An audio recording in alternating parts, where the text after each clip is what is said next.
우리 하나님 말씀 같이 보겠습니다. 신약성경 마가복음 9장 14절 말씀부터 29절입니다. 신약성경 마가복음 9장 14절 말씀부터 29절 말씀까지 우리 한 목소리로 같이 읽겠습니다. 이에 그들이 제자들에게 와서 보니 큰 무리가 그들을 둘러싸고 서기관들이 그들과 더불어 변론하고 있더라. 온 무리가 곧 예수를 보고 매우 놀라며 달려와 문안하거늘 예수께서 물으시되 너희가 무엇을 그들과 변론하느냐. 무리 중에 하나가 대답하되 선생님, 말 못하게 귀신 들린 내 아들을 선생님께 데려왔나이다. 귀신이 어디서든지 그를 잡으면 거꾸러져 거품을 흘리며 이를 갈며 그리고 파리해지는지라. 내가 선생님의 제자들에게 내쫓아 달라 하였으나 그들이 능히 하지 못하더이다. 대답하여 이르시되 믿음이 없는 세대여, 내가 얼마나 너희와 함께 있으며 얼마나 너희에게 참으리요. 그를 내게로 데려오라 하시매 이에 데리고 오니 귀신이 예수를 보고 곧 그 아이로 심히 경련을 일으키게 하는지라. 그가 땅에 엎드려져 구르며 거품을 흘리더라. 예수께서 그 아버지에게 물으시되 언제부터 이렇게 되었느냐 하시니 이르되 어릴 때부터니이다. 귀신이 그를 죽이려고 불과 물에 자주 던졌나이다. 그러나 무엇을 하실 수 있거든 우리를 불쌍히 여기사 도와 주옵소서. 예수께서 이르시되 할 수 있거든이 무슨 말이냐. 믿는 자에게는 능히 하지 못할 일이 없느니라 하시니 곧 그 아이의 아버지가 소리를 질러 이르되 내가 믿나이다. 나의 믿음 없는 것을 도와주소서 하더라.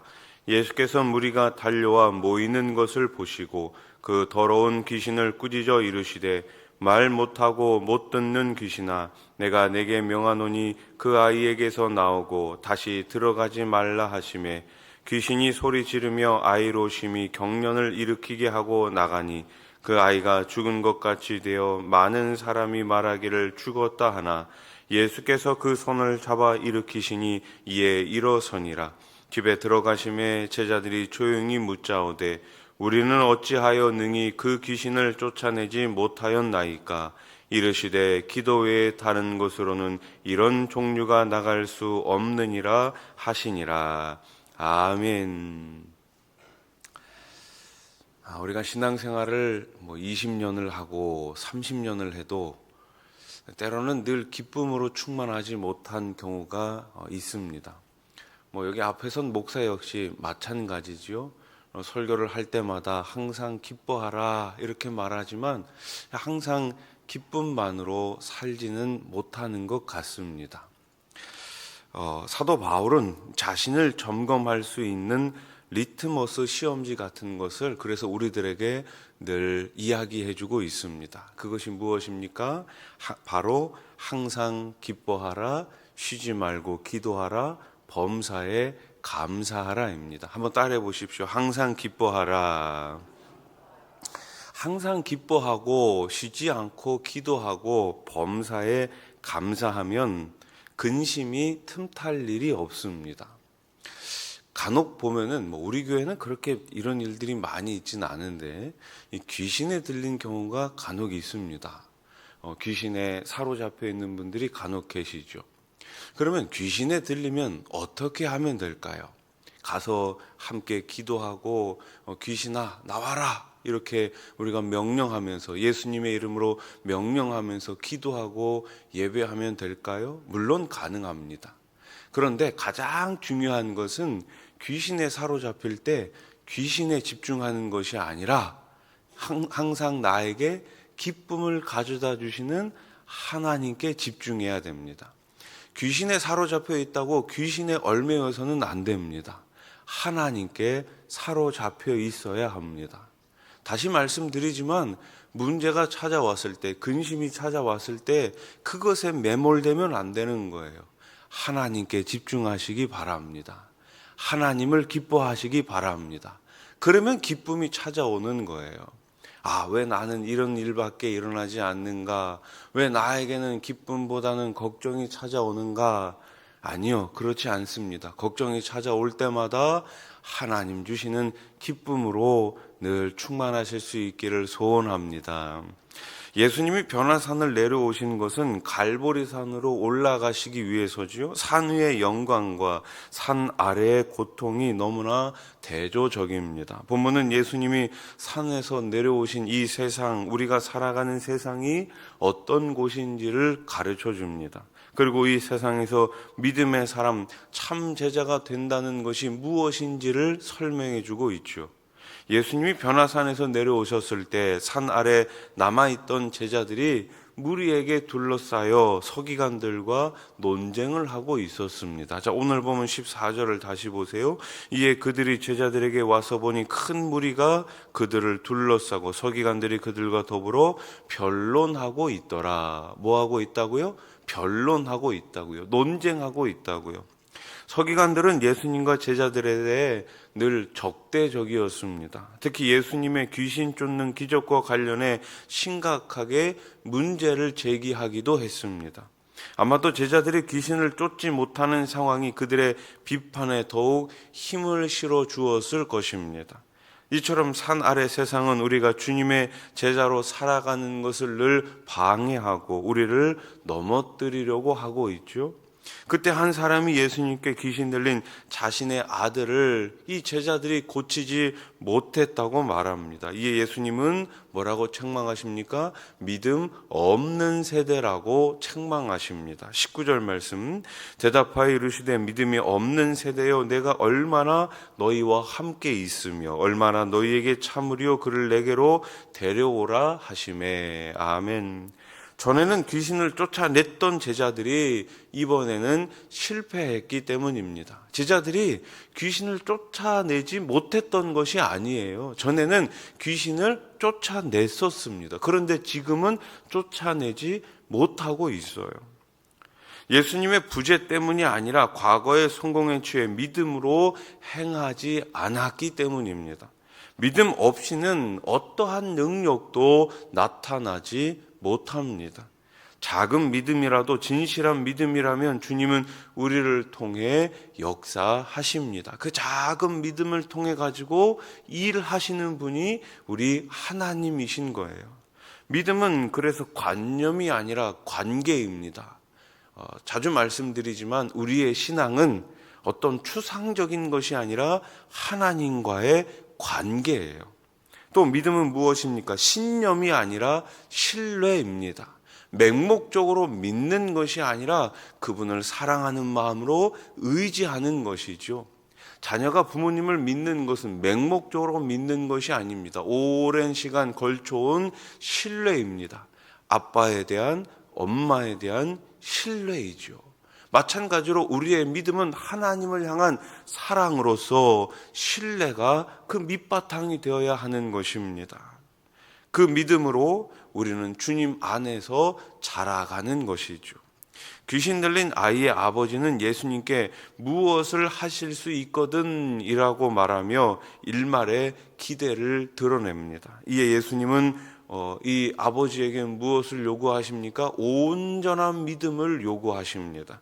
믿는 자에게는 능히 하지 못할 일이 없느니라 이렇게 단언하시죠. 믿음은 하나님을 절대적으로 신뢰하는 것입니다. 나는 무능하지만 하나님의 전능하심을 확신하고 그분의 능력을 의지하는 것입니다. 신약에 많은 병자들이 등장하지요. 예수님께서 그들을 고쳐주셨을 때 예수님께서 원하셨던 것은 무엇입니까? 그들의 믿음이었습니다.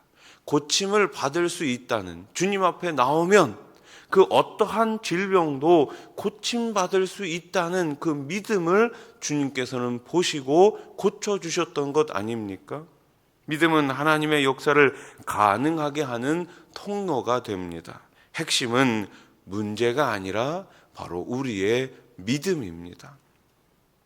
제자들 앞에서는 꿈쩍도 하지 않던 귀신이 예수님을 대면하자 위기를 느껴 아이에게 경련을 일으키며 강하게 저항하죠. 예수님은 귀신을 꾸짖으시며 내쫓으셨습니다. 25절 말씀 보세요. 예수께서 무리가 달려와 모이는 것을 보시고 그 더러운 귀신을 꾸짖어 이르시되 말 못하고 못 듣는 귀신아 내가 내게 명하노니 그 아이에게서 나오고 다시 들어가지 말라 하시매. 아멘. 지금도 사탄은 세상에서 활개치며 일하고 있습니다. 직접 사람을 괴롭히기도 하지만 악한 세력과 잔혹한 제도를 통해 하나님의 형상 사람들을 짓밟고 있습니다. 우리를 지배하려는 악한 영의 활동을 그래서 우리는 늘 경계해야 합니다. 주님의 이름으로 맞설 때 악한 영의 역사는 떠나가고 참 자유와 안식을 누릴 수 있습니다. 이 세상은 사단의 영향력 아래 있지요. 그러나 사단의 영향력보다 더 큰 분이 우리 하나님이심을 늘 기억하시기 바랍니다. 그래서 우리가 하나님 안에 있으면, 주님과 늘 동행하면 사단이 우리를 넘어뜨릴 수가 없습니다. 제자들은 예수님께 자신들이 귀신을 쫓아내지 못한 이유를 여쭙죠. 예수님은 그들이 기도하지 않았기 때문이다 라고 분명히 말씀하십니다. 29절 말씀, 이르시되 기도 외에 다른 곳으로는 이런 종류가 나갈 수 없느니라 하시니라. 아멘. 기도 외에는 없다는 거예요. 기도만이 답이다 라는 것이죠. 기도로 쫓아내지 않고는 어떤 수로도 어떤 방법으로도 쫓아낼 수 없습니다. 기도할 때 믿음이 새로워지고 모든 것을 가능케 하시는 하나님을 경험할 수 있습니다. 기도는 하나님을 신뢰하고 의지한다는 구체적인 증거이죠. 왜 기도합니까? 하나님밖에 없기 때문에 그렇습니다. 왜 기도합니까? 내 힘으로는 안 되기 때문입니다. 우리가 이제 단기 선교를 가면 참 피곤합니다. 아침 일찍부터 밤늦게까지 이런저런 사역을 하다 보면 참 힘이 듭니다. 그럼에도 불구하고 아침에 눈을 뜨면 가장 먼저 기도회부터 시작합니다. 말씀을 읽고 묵상하고 오늘 하루를 하나님께 맡겨드리며 기도합니다.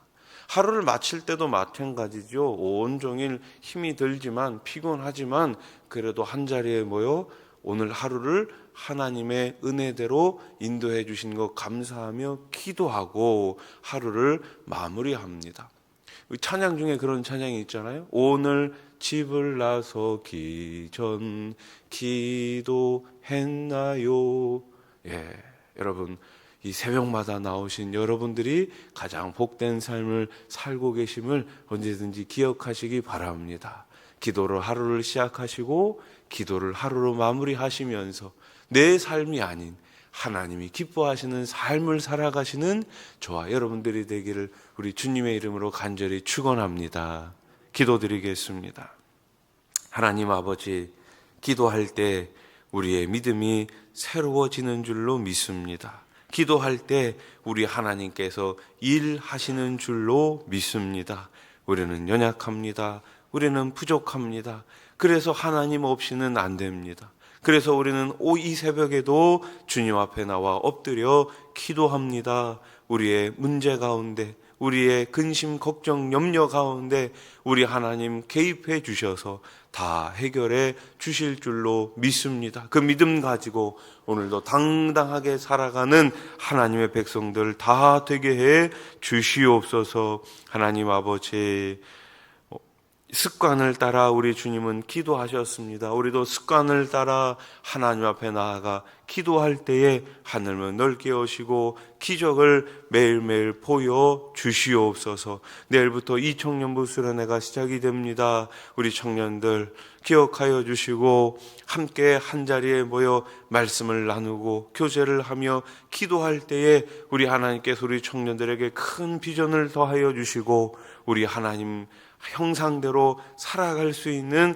우리 청년들 다 되게 해 주시옵소서. 이번 주부터 우리 청지기 세미나가 시작이 됩니다. 우리 모든 성도들 일꾼으로서 청지기로서 사명자로서 잘 감당해 나가는 우리 수원아산 교회가 되게 해 주시옵소서. 평생에 계신 분들이 있습니다. 이 시간 찾아가 주시고 어루만져 주시고 깨끗하게 치유해 주시옵소서. 능력의 이름 예수, 치유의 이름 그 예수 이름 가지고 매일매일 치유를 경험하며 기적을 경험하는 우리 교회가 되게 해 주시옵소서. 예수님의 이름으로 기도드립니다.